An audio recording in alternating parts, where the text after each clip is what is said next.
de los diseños bifactoriales, nosotros tenemos dos factores que en realidad sí nos interesan.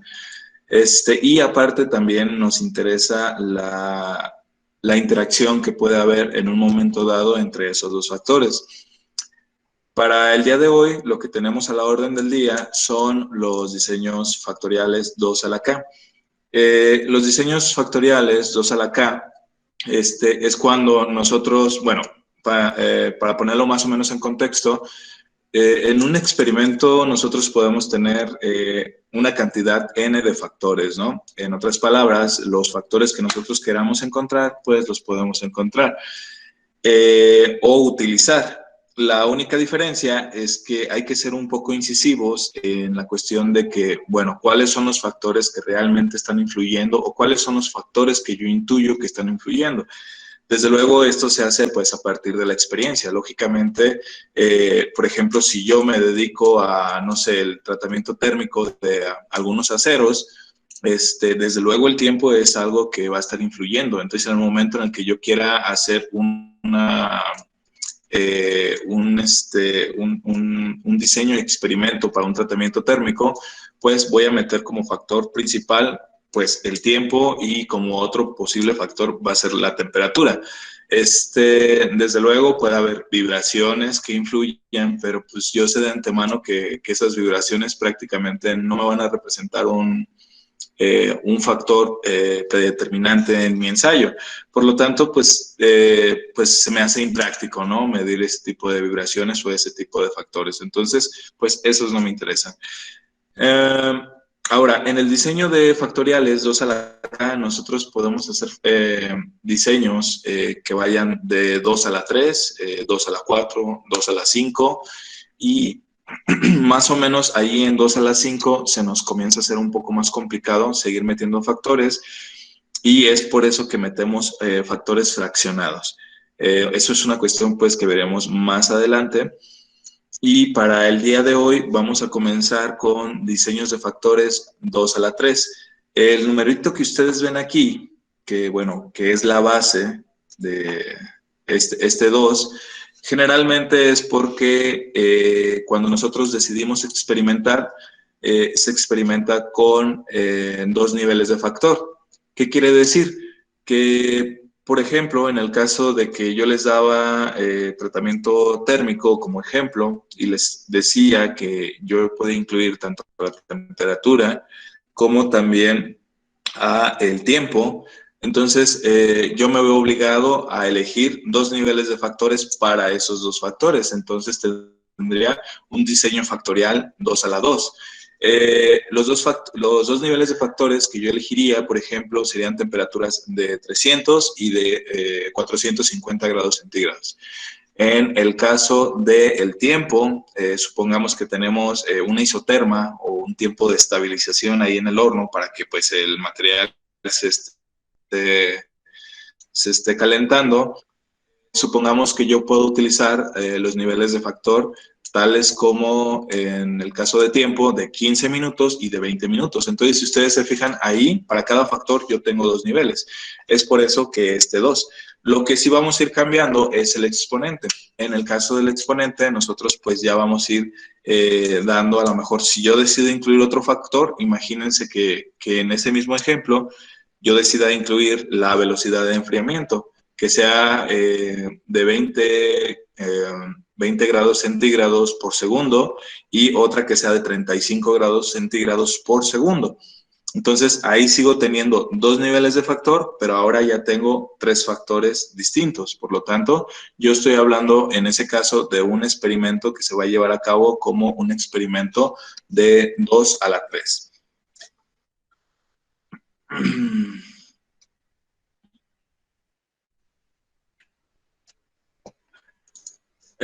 Como ustedes ya saben, bueno, vamos a dar una pequeña introducción de lo que pues esto se trata.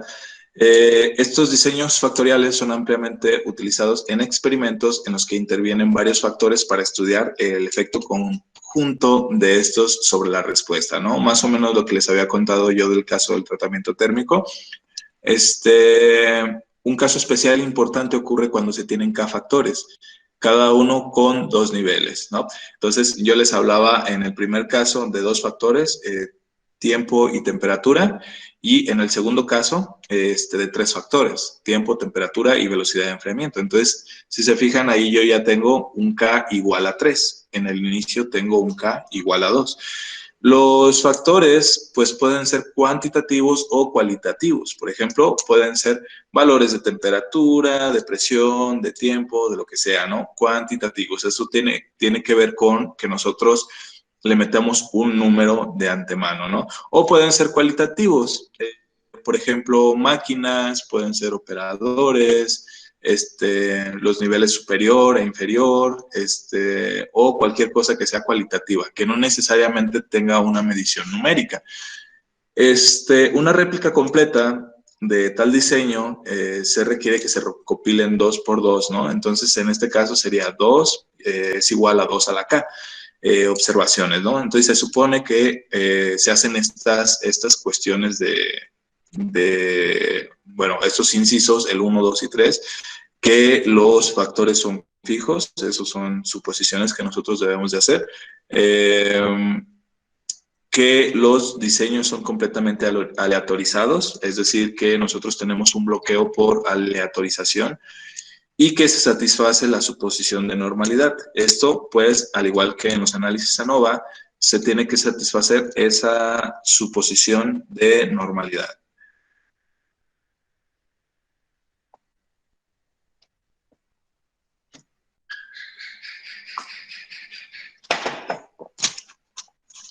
Bueno, la aplicación es particularmente útil en las primeras fases del trabajo experimental, cuando es probable que pues haya muchos factores que nosotros necesitamos investigar y necesitamos saber si estos factores tienen alguna influencia sobre la respuesta. Este diseño es más económico en el sentido de que inmediatamente podemos hacer varios números de corridas con dos niveles de factor y con K factores, ¿no? Podemos elegir tres y hacer en total 6 experimentos. El siguiente es que debido a que solo hay dos niveles para cada factor, deben suponerse que la respuesta es aproximadamente lineal en el intervalo de los niveles elegidos de los factores, ¿no? Entonces, esto vendría o tendríamos que dar a cuenta de que nosotros tenemos un comportamiento lineal conforme esas cuestiones, ¿no? Esto quiere decir que, por ejemplo, si nosotros queremos realizar digamos, una reacción química donde queramos obtener X producto, entonces las reacciones químicas generalmente no son espontáneas, generalmente llevan un tiempo. Entonces, cabe la posibilidad de que, bueno, a medida que yo dejo pasar más el tiempo de reacción dentro del reactor, lo que va a ocurrir es que voy a tener más producto de una manera lineal con respecto al tiempo. Esto quiere decir que si yo dejo pasar 5 minutos, voy a tener X cantidad de producto ya hecho en mi reacción.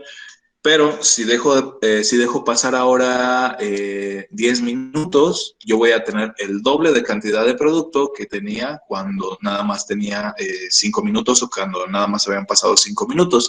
Por lo tanto, pues ahí si ustedes se fijan, existe la suposición de que existe un intervalo lineal, ¿no? De que existe una correspondencia directa entre estas dos cuestiones. Bueno, Profe, sí, dígame. está presentando la pantalla porque no se ve, no sé si sí lo esté presentando o no, no sé. La voy a despresentar y la voy a presentar otra vez. Sí, por favor, porque no se ve desde hace rato.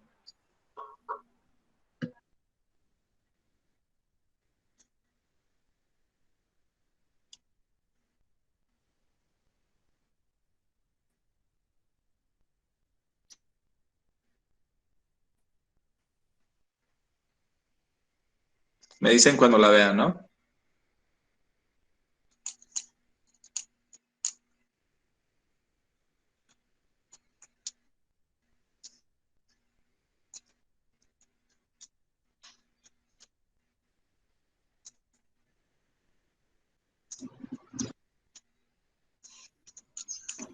Ya, profe. Y ahora sí aparece. Excelente. Entonces, vamos a dar como ejemplo este problema que nosotros tenemos a la vista, y es el siguiente. Un ingeniero está interesado en el efecto que tiene la rapidez del corte. Entonces, el corte va a ser un factor A para mí. La configuración sería un factor B. Entonces, ya tengo dos factores. El primero es el corte, el segundo es la configuración. Y el ángulo de corte sería el factor C sobre la respuesta de una herramienta, ¿no? Entonces, la respuesta de una herramienta, pues puede ser que el tiempo de vida. Aquí no se nos está diciendo cuál es la respuesta exacta, pero bueno, necesitamos saber qué influencia tiene la rapidez de corte, qué influencia tiene la configuración y qué influencia tiene la resistencia de esa herramienta. Se eligen dos niveles de factor.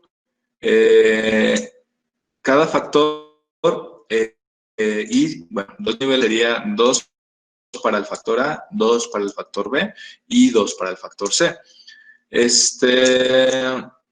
Y se realiza un diseño factorial con dos réplicas. Entonces, los resultados se muestran a continuación. Yo tengo la réplica 1 y la réplica 2, donde pues tengo dos niveles de factor.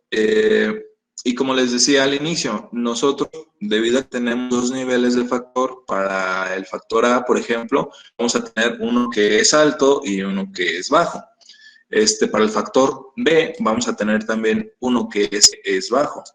Para el factor C, vamos a tener uno que es alto y uno que es bajo. ¿Cómo vamos a designar este tipo de cuestiones? Pues se va a designar a partir de si nosotros tenemos un más o un menos. El más lo vamos a utilizar para el menos, lo vamos a utilizar para el bajo. Y los tres factores se presentan en cada una de en esta tabla. ¿Me confirman si pueden ver la tabla? Sí, profe. Sí, profe. Sí, profe, sí se ve. Bien, entonces observen, lo que yo voy a ver aquí es que cuando en mi diseño de experimentos o cuando ustedes hagan su diseño de experimento en Minitab, se les va a presentar, en esta tabla se les va a presentar la combinación de cada uno de estos factores. Entonces yo tengo 1, 2, 3, 4, 5, 6, 7 y 8, ¿no? 8 factores. Y las combinaciones son, la primera combinación sería el bajo de todos los factores. Recuerden que tenemos dos niveles de factor por cada factor, uno alto y uno bajo, ¿no? Era como lo que les decía yo de la temperatura, que elijo, no sé, una temperatura de 300 grados centígrados y una de 450 grados centígrados, en mi ejemplo inicial o en mi ejemplo hipotético. De aquí que cuando yo tenga 450 va a ser un positivo y cuando tenga 300 va a ser un negativo porque va a ser un nivel bajo.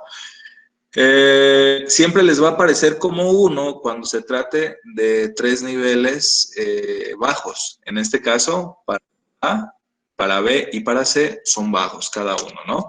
Entonces, la réplica 1 y tenemos la réplica 2. Cuando nada más está actuando A, cuando se quiere saber el alto de A, vamos a tener bajo B y vamos a tener bajo C. Cuando se quiere saber nada más del factor B, vamos a tener el factor alto B y el bajo A y el bajo C. Y así sucesivamente hasta llegar a la combinación de que los tres factores sean altos. Es decir, A, B y C van a ser más, más y más. Déjenme ver quién llegó. Bien, si se va a la pantalla me dicen, ¿no? Entonces, ahí están nuestro diseño de experimento y esto es más o menos, pues, lo que ustedes van a presentar. La variable de respuesta es la resistencia de una herramienta, los factores controlados, nosotros sabemos que son tres, la rapidez de corte, la configuración y el ángulo de corte. Nosotros debemos de plantear en total 7 hipótesis, ¿no? Fíjense, la primera hipótesis va a ser con relación a si la hipótesis 0, vamos a ver que no influye en la resistencia de una herramienta, ¿va? Esto nada más con respecto a la rapidez. En el caso de la segunda hipótesis, nosotros hablamos nada más de la configuración. Entonces, mi hipótesis nula sería que la configuración no influye en la resistencia de esa herramienta. En el caso de la hipótesis alternativa, sería que sí influye. Para la hipótesis número 3, vamos a plantear nuestra hipótesis respecto de no influye el ángulo de corte en la resistencia de una herramienta versus que sí influye, ¿no? Las siguientes hipótesis van a ser combinaciones. ¿Quién con quién? Va a ser A con B, A con C, B con C y las tres juntas. Entonces, ya una vez vista cómo se redactan más o menos este tipo de hipótesis, vamos a ver la primera. No hay efecto entre la interacción de rapidez de corte y la configuración en la resistencia de la herramienta. Entonces, tenemos que ver quién es la rapidez y quién es la configuración. Entonces, la rapidez es el factor A, la configuración es el factor B. Y así para cada uno de ellos hasta llegar a la última hipótesis, que plantearíamos como hipótesis alternativa que no hay efecto de la interacción entre la rapidez de corte, que sería el factor A, la configuración sería el factor B y el ángulo, que sería el factor C en la resistencia de la herramienta. Entonces, nosotros tenemos un diseño 2 a la 3. Recuerden, tenemos 3 factores y tenemos 2 niveles de factor, alto y bajo para cada uno. Entonces, lo que siempre, o lo que puede caber que cambie, siempre van a ser los factores. Los que nunca van a cambiar son los niveles de factor. Es por eso que este 2 siempre se va a mantener fijo. Esta tabla, pues ya la habíamos visto, ya la había explicado. Nos dice las interacciones de alto, bajo entre A, B, C, AB, AC, BC y el conjunto de los tres, ¿no? Más las réplicas que tenemos de cada experimento.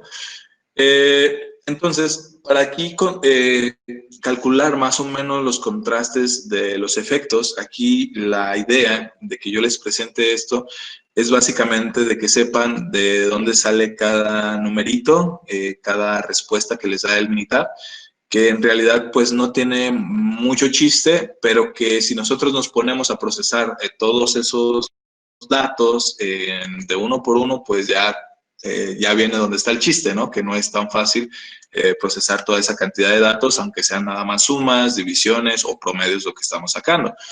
Pero bueno, esto afortunadamente estamos en el 2020 y el Minitab es quien nos va a ayudar con este tipo de cálculos.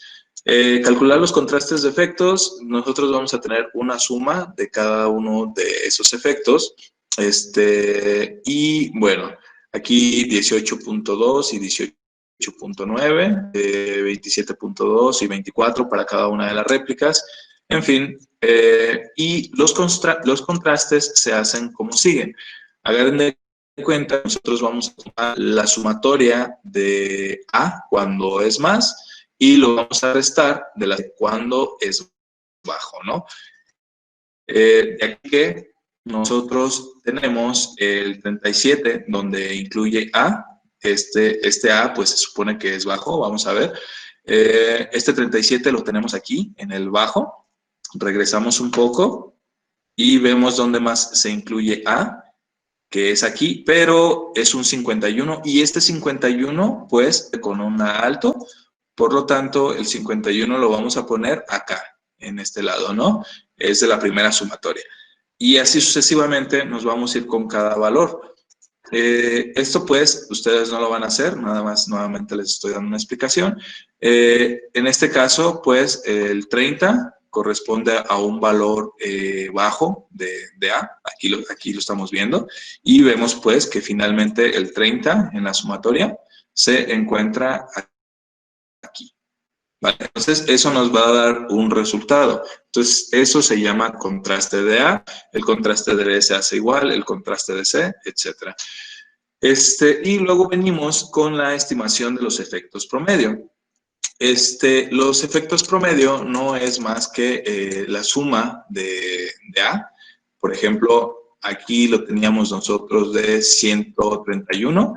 Y como son en total 8 diferentes niveles o 8 diferentes combinaciones, eso nos daría un promedio. Entonces, eso nos da algo que se llama efectos promedio. Efectos promedio, entonces, sería el contraste de A, lo que habíamos calculado anteriormente, dividido entre 8, donde 8 es el total de la población de combinaciones que yo tengo posibles hacer. Y así se hace para cada uno de ellos. El efecto de B, el efecto de C, el efecto de A, B y hasta llegar al efecto de A, B y C.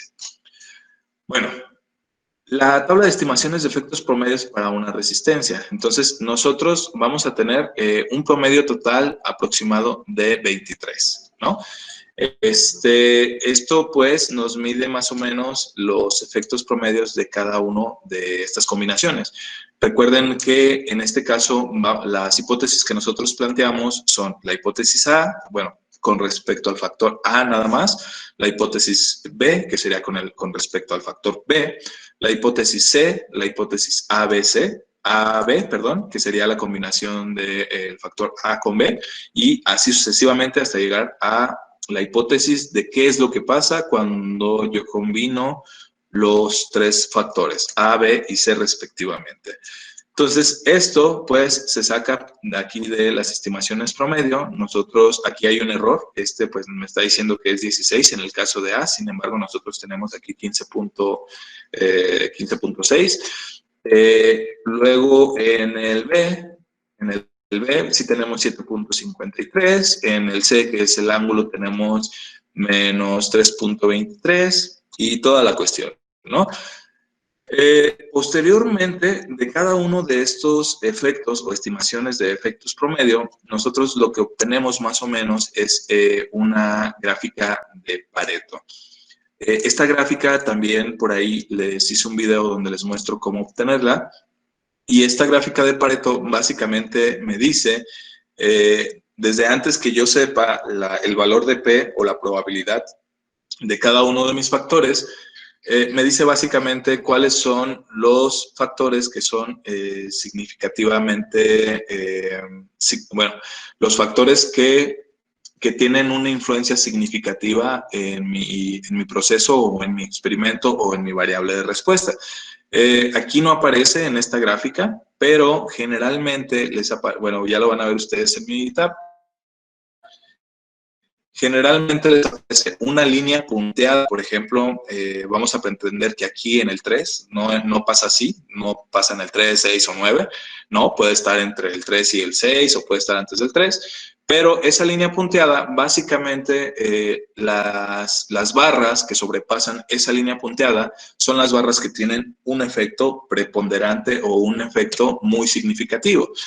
En este caso, por ejemplo, yo lo que estoy viendo es que si existiera, digamos, esa pequeña línea vertical que yo les comento que sí aparece en Minitab, aquí en 4.5, entre el 3 y el 6, lo que vamos a tener es que el factor A sí es, pues, de una preponderancia significativa. El factor AB o la combinación del factor A con el B también tiene una preponderancia significativa. El que ya no tendría una preponderancia sería el factor C, la combinación del factor A, B y C, la combinación del factor B y C y la combinación del factor A y C. En este caso, yo estaría viendo que el factor AC es el que menos tiene influencia en el experimento, ¿no? Recordemos quiénes son los factores AC. El factor A es la rapidez y el factor C es el ángulo en el que se está poniendo ahí la cegueta o la herramienta de corte, ¿no? Entonces, lo que yo estoy viendo es que la combinación tanto de A como C, pues prácticamente no tiene mucha influencia en mi experimento. Aquí, bueno, nada más les muestro cómo es la suma de cuadrados. Recuerden que a partir de la suma de cuadrados nosotros podemos dividirlo muchas veces entre el cuadrado medio, obtener el valor de f, y el valor de f o el estadístico f es otra herramienta con la cual nosotros podemos comparar en una tabla y ver si la hipótesis nula se rechaza o se acepta. Sin embargo, ese estadístico f, pues simplemente nosotros no lo hemos utilizado para enfocarnos nada más en el valor de P o en el valor de la significancia, donde alfa es igual a 0.05. Pero bueno, sin embargo, pues existe, ¿no? Y es bueno, hasta ahorita, si no se van a meter en esto, es bueno por lo menos que sepan que existe. Y simplemente es llevar el contraste ya calculado, elevado al cuadrado, por 2 y multiplicado por n, donde n es 2, ¿no? Yo me imagino que aquí n no lo dice, pero es muy probable que sean los grados de libertad. Si yo tengo 3 factores, tendría 2 grados de libertad en ese caso para los factores, ¿no? El contraste ya vimos cómo lo multiplicamos. En el caso de A es 133.1 elevado al cuadrado, porque recuerden que es una suma de cuadrados, o square sum, que es por eso que está con SS, por sus siglas en inglés, y así sucesivamente para cada uno de los factores, ¿no? Hasta finalmente, pues, hacer el contraste de A, B y C. Aquí lo que vemos es que a medida de que aumentamos o de que disminuye el efecto de los cuadrados, por ejemplo, aquí yo tengo un efecto cuadrado en el caso del contraste A, eso quiere decir pues que sí, nosotros vamos a tener un efecto muy preponderante en la resistencia de corte con respecto a la rapidez. De inmediato nosotros vamos a ver, para optimización de nuestro proceso, que la parte de rapidez en el efecto del corte de la herramienta pues es algo que puede afectar demasiado. Entonces, allí ya quizás nosotros podríamos proponer otro experimento, ya a lo mejor un experimento unifactorial donde le dijéramos pues no sé, a la persona que está encargada, que quiere disminuir a lo mejor costos de herramienta, debido a que la herramienta se está rompiendo cada rato, pues podríamos hacer un experimento unifactorial donde apliquemos por lo menos diferentes niveles de factor con rapideces o rapidez de la cegueta distintas, ¿no? Y bueno, esto es evidente en la suma de cuadrados. Luego el contraste B, que el contraste B, pues sí es importante, pero no es uno de los más importantes. Sin embargo, el contraste AB en la suma de cuadrados, pues sí lo deberíamos de ver bastante altito, ¿no? Y fíjense, sí está bastante alto, está un poquillo más alto que el contraste B, donde el primero en la posición es el contraste de A, que es la rapidez. Luego sería la combinatoria del A con el B, que sería la rapidez con la configuración. Y luego sería determinantemente el B, que sería la configuración solita, ¿no? Pero bueno, eso en cuestiones de análisis de datos o análisis de números, pues es algo que ustedes más o menos pues deben de aprender con experiencia un poquillo a manejar y a darse cuenta de qué les están sugiriendo esos números, ¿no? Debido a que, pues como estamos hablando desde un punto de vista estadístico, pues nosotros no tenemos una magnitud o unas unidades que me estén diciendo prácticamente a qué nivel estamos hablando, pero si estamos hablando de números, si estamos hablando de factores, si estamos hablando de experimentos, entonces pues es importante que lo vayamos viendo. Aquí tenemos el contraste de las 7 hipótesis o de dónde nosotros vamos a sacar las 7 hipótesis. Recuerden que tenemos la rapidez, la configuración y el ángulo. La combinación de A con B, A con C y B con C, que corresponden a las letras iniciales, y finalmente la combinación de las 3 literales. ¿Qué es lo que vemos? Inmediatamente nosotros nos pasamos a la parte de la hipótesis nula o del valor de P para ver cuáles están influyendo. Aquí de entrada, yo estoy viendo que mis factores que sí influyen son estos 4. Sí, influyen de distinta manera, pero están influyendo. Todos ellos tienen una probabilidad de B muy baja, perdón, de P muy baja. Los que no están influyendo determinantemente son este es el que menos influye porque, pues, fíjense, su probabilidad es muy alta, su probabilidad es de 0.5, es decir, que 52%, vaya, o sea, no hace ninguna diferencia. B con C tampoco influye, no es estadísticamente significativa, y A con B con C sí podría ser estadísticamente significativa, pero pues no lo es para nuestro criterio de 0.05. Entonces, las únicas significativas en las cuales nosotros vamos a decir que esos factores influyen va a ser en A, B, C y AB. Bueno, Esto con un nivel de confianza de 95%, ¿no? Debido a que vamos a comparar contra el nivel de significancia alfa, que es de 0.05. También tenemos los residuales o los errores. Ya les había comentado acá cómo se sacan. Aquí tenemos el cuadrado medio de ese error, donde el cuadrado medio, déjenme ver, no lo estoy viendo, es de 2.32, aquí está, es el error total obtenido a partir de los cuadrados medios.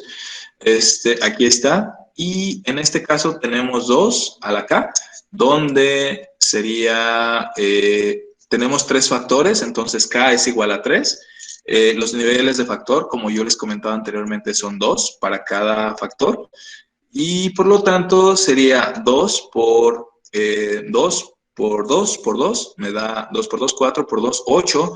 Y n, que ya habíamos dicho también que era un valor de 2 debido a los grados de libertad. Entonces sería en total 16, ¿no? Entonces mi error estándar sería la raíz de la suma de cuadrados medios de su error dividido entre este numerito que yo tengo aquí. Por lo tanto sería de 0.38. Bueno, esto era lo que les decía, que cuando una barra en la gráfica de Pareto, cuando una barra sobrepasa esta línea vertical, pues decimos que es estadísticamente significativa, ¿no? Lo que encontramos aquí es que el factor A, el AB, el B y el C están siendo significativamente importantes para mi experimento. Existen otras gráficas que se llaman gráficas de efectos.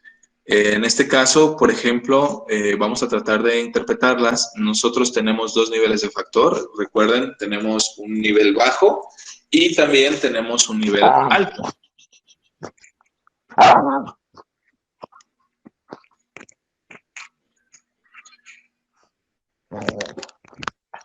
¿Todo bien, profe? Tú nos dices, Mojica. El lonche, Mojica.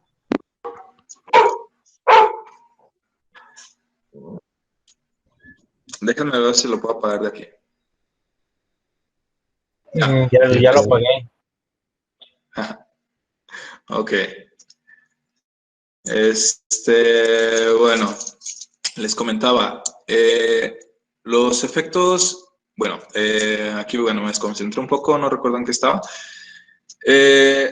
Existe un efecto positivo. Nosotros, bueno, tenemos el factor A, nada más, está solito.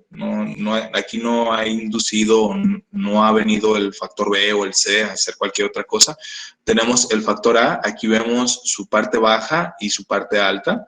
Tenemos las medias, que la media baja sería de 15.5 y la media alta sería de 32.5. Por lo tanto, lo que estamos viendo es una pendiente positiva. Cuando nosotros tenemos una pendiente en este sentido, que va de menos a más, de izquierda a derecha, decimos que tenemos una pendiente positiva. Cuando nosotros tenemos una pendiente positiva que viene de menos a más, pero de derecha a izquierda, decimos que tenemos una pendiente negativa. Por lo tanto, como esa pendiente es positiva, existe un efecto positivo. Cuando cambio de nivel bajo a nivel alto, se obtiene mayor resistencia. Por lo tanto, es mejor que yo trabaje el factor A en un nivel alto. ¿Por qué? Porque pues ahí voy a obtener mayor resistencia, ¿no? Entonces, se recomienda usar un nivel alto para la rapidez de corte. Esto con respecto al factor A nada más. Vamos a ver qué es lo que ocurre con respecto al factor B. Como ustedes puedan observar, aquí también tengo un efecto positivo cuando se cambia de nivel bajo a nivel alto. Es decir, nosotros vamos a tener una mayor resistencia cuando tenemos un nivel alto de B. Esto sería en la cuestión de la configuración. Por lo tanto, vamos a recomendar usar un nivel alto de configuración. Fíjense, en el caso del factor C, lo que ocurre es que se observa un efecto negativo. Cuando se cambia de nivel bajo a nivel alto, se observa una menor resistencia. debido a lo que yo ya les comentaba, debido a que nosotros tenemos, bueno, una pendiente hacia este lado negativa. Por lo tanto, se observa ese efecto negativo. En este caso, nosotros del factor C, que es el ángulo, lo que vamos a recomendar es un nivel bajo en la configuración de ese ángulo. Bueno, vámonos a las conclusiones y a algunas gráficas, ¿no? Estas conclusiones tienen que ver con lo que nosotros vimos en cada una de las gráficas anteriores, entonces ya no se las voy a mencionar. Pero lo que sí existe son combinaciones de dos factores con sus respectivos niveles de factor. Aquí lo que estamos viendo nosotros es el factor B, que está aquí en la parte de bajo y alto, respecto al factor A, que está en alto y que está en bajo. Por lo tanto, tenemos dos líneas, ¿no? ¿Cuál es la mejor combinación para la resistencia? Aquí lo que yo estoy viendo de entrada, que la mejor combinación para la resistencia del factor A y del factor B, donde el factor A es la velocidad y el factor B es la configuración, sería utilizar una alta velocidad o utilizar el factor A en alto y utilizar el factor B en bajo, ¿no? Pero bueno, vamos a verlo de manera escrita, ¿no? Entonces la interpretación es, si se trabaja en el nivel bajo de la rapidez de corte y se cambia al nivel alto en la configuración, se observa que no hay cambio en la resistencia. Aquí lo estamos viendo, ¿no? Es decir, si nosotros trabajamos con respecto a un factor que vaya de 1 bajo en A a 1 alto en A, cuando tenemos una combinación entre el factor también bajo y alto de B, vemos que pues realmente no hay mucha interacción entre esos dos factores. Entonces, pues no habría mucho que decir, porque son los factores bajos de A combinados con el factor bajo y alto de B.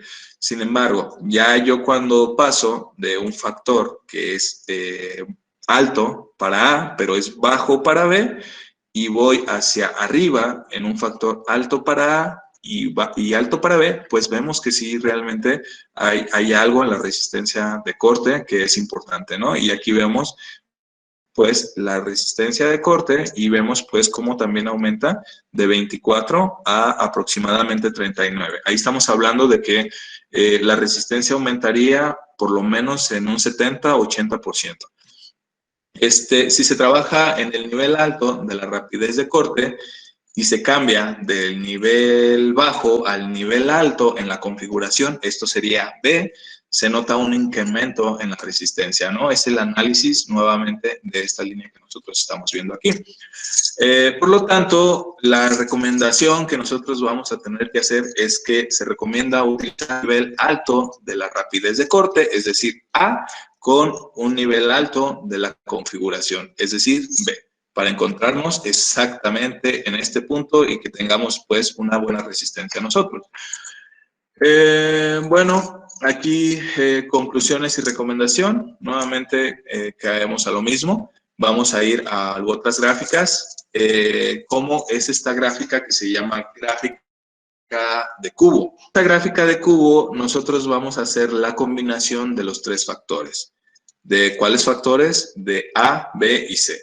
Y vamos a hacer esa combinación básicamente en sus en sus dos niveles de factor, que sería bajo y alto, que sería bajo y alto también para configuración, y que sería bajo y alto también para el ángulo.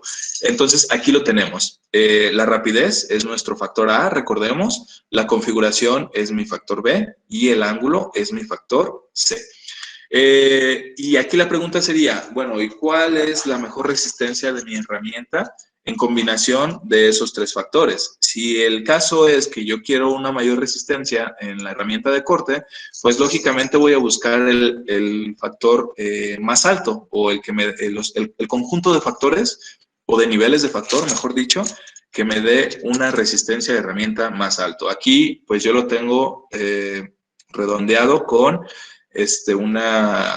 una elipse pues completamente de color rojo para identificarlo. ¿Y qué es lo que yo identifico ahí? Que la mejor resistencia de corte me la va a dar la rapidez. Yo voy de aquí, lógicamente por simetría, este eje es el mismo eje que yo tengo acá, ¿cierto? Es decir, este eje, este eje de acá y este eje de acá corresponden exclusivamente a la rapidez. Por lo tanto, yo aquí nada más tengo graduado el eje que sale más hacia la pantalla con -1 y +1. Es decir, que yo acá voy a tener el -1 de la rapidez y voy a tener aquí el +1 de la rapidez. Por lo tanto, yo acabo de encontrar que lo recomendado es una rapidez alta o un nivel alto en cuanto a la rapidez debido a que me encuentro en 1. Me voy a la parte de la configuración. La configuración está dada por este eje de aquí. Entonces, este eje de aquí, este eje de acá, este eje de acá y este eje de acá son lo mismo. Corresponden a la alta y a la baja de la configuración. Yo aquí lo que estoy viendo es que necesito una configuración alta para encontrarme exactamente en ese vértice. Vamos a ver qué es lo que pasa con el ángulo. El ángulo se encuentra aquí. Aquí está su graduación, aquí es alto y aquí es bajo. Por lo tanto, este de aquí, este vértice, este eje vertical y este otro corresponden al ángulo en su alto y en su bajo respectivamente. Por lo tanto, yo lo que estoy viendo que la mejor combinación para los tres niveles de, para los dos niveles de factor de cada uno de los tres factores va a ser rapidez alta, configuración alta y ángulo bajo. Me va a dar una resistencia total de 42.45. Ahora, si yo lo que quiero es una resistencia de corte baja, pues me voy a ir simplemente al vértice donde yo tengo una menor resistencia de corte, que sería prácticamente ahí. Ahí tengo 13.65 y no veo ningún número que sea mayor de 13.65. Por lo tanto, aquí en este vértice, yo lo que recomendaría sería tener un ángulo alto, sería una rapidez baja y una configuración baja, ¿sale? Es decir, se intercambian las cuestiones que nosotros tenemos en este vértice, aunque esto no es una regla general, ¿no? Cabe la posibilidad de que la menor resistencia nos hubiera dado aquí o acá, pero bueno, eso es nada más de posibilidades, así ocurrió con este caso y así es como se interpreta. Bien. Entonces, hasta aquí, muchachos, ¿tienen alguna duda con respecto a lo que hemos visto en esta presentación? No, profe. No, profe, bueno, solo una. Vamos a utilizar el mismo modelo matemático, en eso sí no me fijé, el que usamos en el bifactorial. No, en el caso del modelo matemático, yo les voy a mandar una gráfica, como le decíamos, una práctica ya elaborada, donde en esa práctica pues ya viene el modelo. Sería bueno que ustedes leyeran el capítulo número 5 de diseños de dos factores, el libro de Montgomery, para que se den un poquito más cuenta de lo que hablamos aquí el día de hoy. Eso se encuentra aproximadamente está en la página 170 y se llama Introducción a los diseños factoriales, ¿no? Si lo quieren hacer, son libres de hacerlo para comprender un poquillo más esta temática. En cuanto al modelo, yo se los voy a mandar ahí en una práctica ya resuelta. Para ingresar los datos dentro del Minitab, les acabo de poner, les grabé un video, se los voy a compartir ahí en el tablón de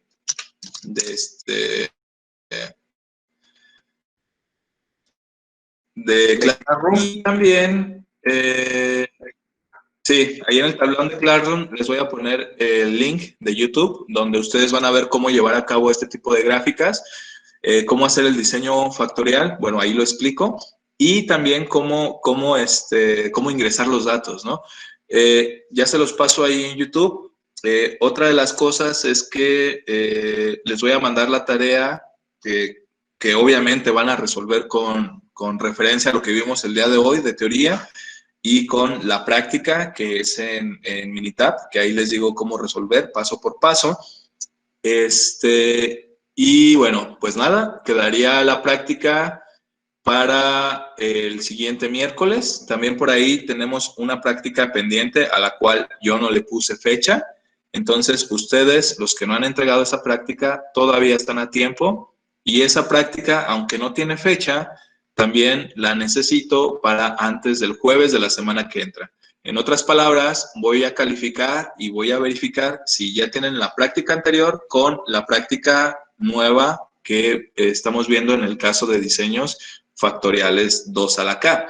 Por lo tanto, van a tener ustedes que subir un trabajo en el espacio para lo de la semana pasada, del video que ya les había presentado, y otro trabajo en el espacio que yo próximamente les voy a abrir para este diseño de experimentos. ¿Hasta aquí tienen alguna duda? Ahí va a poner No, las profe. instrucciones y todo, profe. Las instrucciones, pues ya saben ustedes que son las mismas genéricas de siempre, que hay que poner quiénes son los factores, hay que poner el modelo matemático, hay que hacer la ANOVA, hay que Sí, me interpretar los refiero a valores. que si va a especificar o algo así, para las dos. Pues no, se los estoy diciendo aquí. Digo, en el caso de que sea especificar nuevamente, pongan la práctica en el espacio de la tarea para esa práctica y pongan esta otra práctica en el espacio de la tarea para esta otra práctica. Pues, Ya está. digo, eso ya lo saben.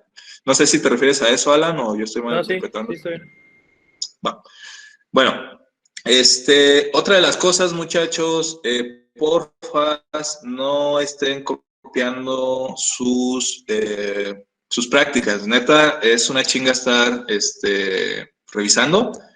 Sí me lleva un poquillo de tiempo y a veces me encuentro prácticas duplicadas. Mejor díganme, profe, la voy a copiar y ya de antemano pues yo les pongo 100 y pues me ahorro una chambilla, ¿no? Me ahorro unos minutos de estar ahí perdiendo tiempo y aparte pasando corajes. Entonces, si van a copiar, procuren que no me den cuenta, por favor, cambien las letras, hagan algo, pero que no me dé cuenta porque pues sí es molesto. No lo hagan, porfas. Sí me doy cuenta, cualquiera de sus maestros se da cuenta cuando lo hacen. Y si piensan hacerlo, pues mejor díganme, ¿sabe qué, profe? No alcanzo por el trabajo, pero me gustaría tomarle la palabra, póngame 100, es más, de aquí hasta que vamos a salir el semestre, y yo les pongo 100 sin ningún problema, ¿vale?